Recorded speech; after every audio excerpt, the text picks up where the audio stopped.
Assalamualaikum warahmatullahi wabarakatuh. Hello everyone, apa kabar? I hope you're all well. Nah, sesuai janjiku pada video kurikulum yang sebelumnya, hari ini aku membawakan materi kurikulum yang baru untuk kalian, yaitu tentang pengembangan kurikulum sesuai perkembangan anak. Nah, di sini aku sudah sediakan slide PowerPoint-nya ya.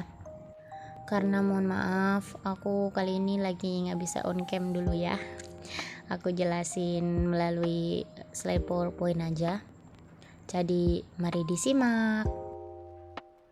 Menurut banyak literatur, dalam mengembangkan kurikulum pendidikan anak usia dini harus sesuai dengan kebutuhan perkembangan anak yang dikenal dengan konsep developmentally appropriate practice. Cia, Inggrisan kita.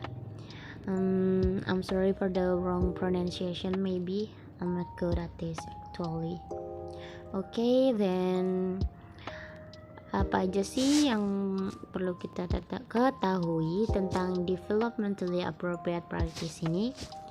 Penjelasannya ada di slide yang selanjutnya.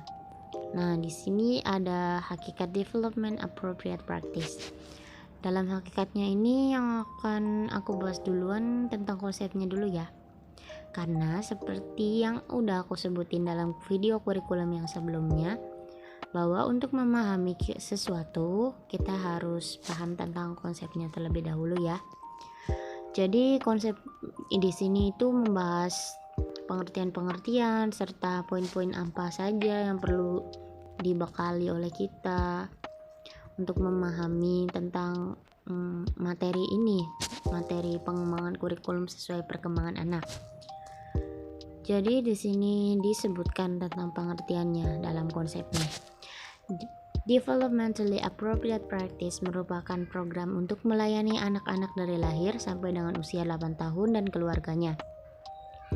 National Association for the Educational of Young Children menyatakan sikapnya bahwa melalui refleksi yang berkelanjutan dan adanya perubahan dalam bidang pendidikan anak usia dini, maka developmentally appropriate practice diperuntukkan untuk memenuhi kebutuhan anak, yang berarti tantangan terhadap pendidik untuk mengenal anak dengan baik dan memungkinkan anak-anak untuk mencapai tujuan perkembangannya. Menurut Nuthburn 2006, developmentally appropriate practice adalah desain perkembangan kurikulum yang mengacu pada ilmu pendidikan yang menyepakati perlunya disesuaikan dengan tahapan perkembangan anak. Jadi itu ya pengertiannya tentang developmentally appropriate practice secara hakikat. Nah, developmentally appropriate practice ini didasarkan pada apa yang diketahui tentang perkembangan dan cara belajar anak, seperti pengetahuan tentang usia anak, karakteristik anak sebagai manusia terkait dengan kemungkinan memprediksi secara umum dalam rentang usia tentang aktivitas apa, bahan apa, interaksi atau pengalaman seperti apa yang aman, sehat, menarik, dan dicapai dan menantang anak. Lalu selanjutnya apa yang diketahui tentang kekuatan, minat, dan kebutuhan masing-masing anak dalam kelompoknya untuk dapat beradaptasi dan responsif terhadap variasi perbedaan individu anak, serta pengetahuan tentang konteks sosial dan budaya di mana anak-anak hidup untuk memastikan bahwa pengalaman belajar bermakna, relevan, dan menghargai partisipasi anak dan keluarga mereka. Jadi itu menurut Nuthburn 2006. Terkait dari paparan Nuthburn yang sudah aku sebutin tadi, konsep developmentally appropriate practice ini pada intinya memiliki 3 dimensi. Nah, 3 dimensi ini memiliki keterkaitan satu sama lain loh. Apa aja sih ketiga dimensi itu? Nah, ini dia 3 dimensi dari konsep developmentally appropriate practice itu. Yang pertama adalah kesesuaian dengan usia atau age appropriateness. Praktik yang sesuai dengan perkembangan usia anak adalah praktik pendidikan yang dikembangkan berdasarkan pada teori yang menempatkan tahapan perkembangan manusia secara universal, khususnya aplikasi pada kehidupan 8 tahun pertama. Tidak hanya tahapan perkembangan kognitif, tetapi juga meliputi tahapan perkembangan fisik, sosial, dan emosional. Itu semua penting dipahami terutama bagi pendidik sebagai pengembang kurikulum untuk memiliki pengetahuan tentang tahapan perkembangan anak dalam seluruh aspeknya dan menggunakan pengetahuannya sebagai kerangka kerja, baik dalam merancang dan melaksanakan program pembelajaran dan dalam mempersiapkan lingkungan belajar yang menstimuli berkembangnya potensi anak sesuai dengan kebutuhan perkembangan usia anak. Dimensi yang kedua adalah kesesuaian dengan individu anak atau individual appropriateness. Praktik yang sesuai dengan individu anak adalah praktik pendidikan yang selaras dengan pola pertumbuhan dan perkembangan setiap anak secara personal, termasuk sesuai dengan kekuatan gaya belajar, minat, pengalaman, dan potensi anak secara keseluruhan.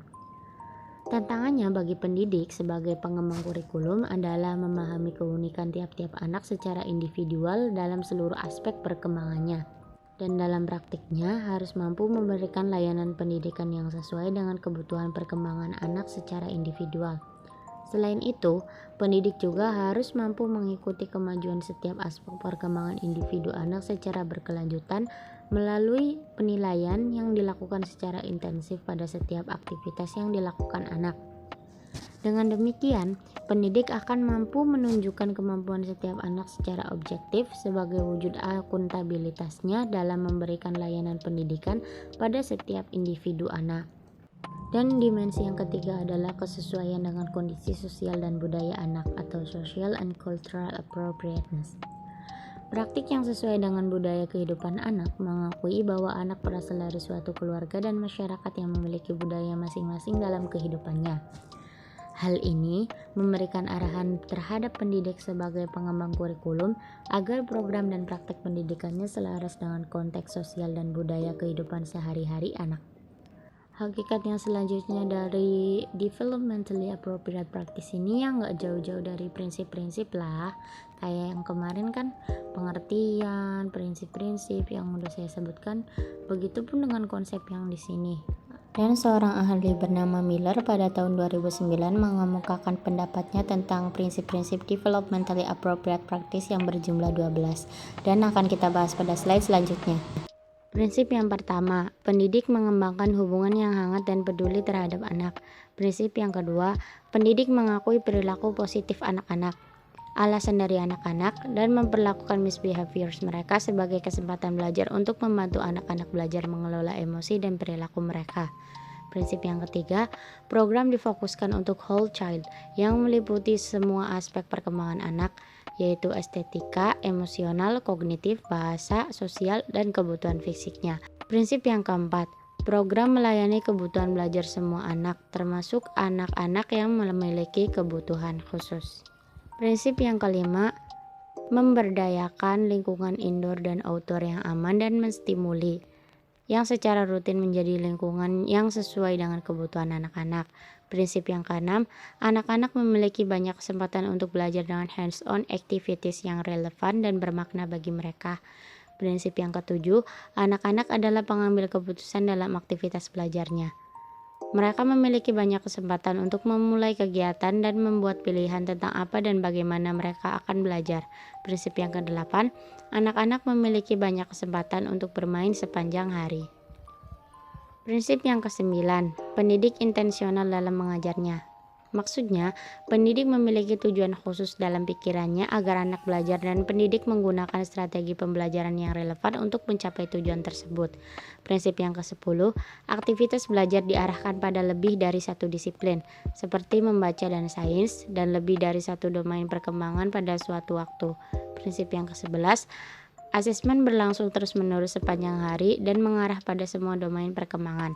Pendidik mengumpulkan informasi tentang apa yang anak-anak akan tahu dan dapat melakukannya melalui pengamatan dan catatan dengan mengumpulkan sampel kerja anak dan dengan mengundang anak-anak untuk mendokumentasikan pekerjaan mereka sendiri.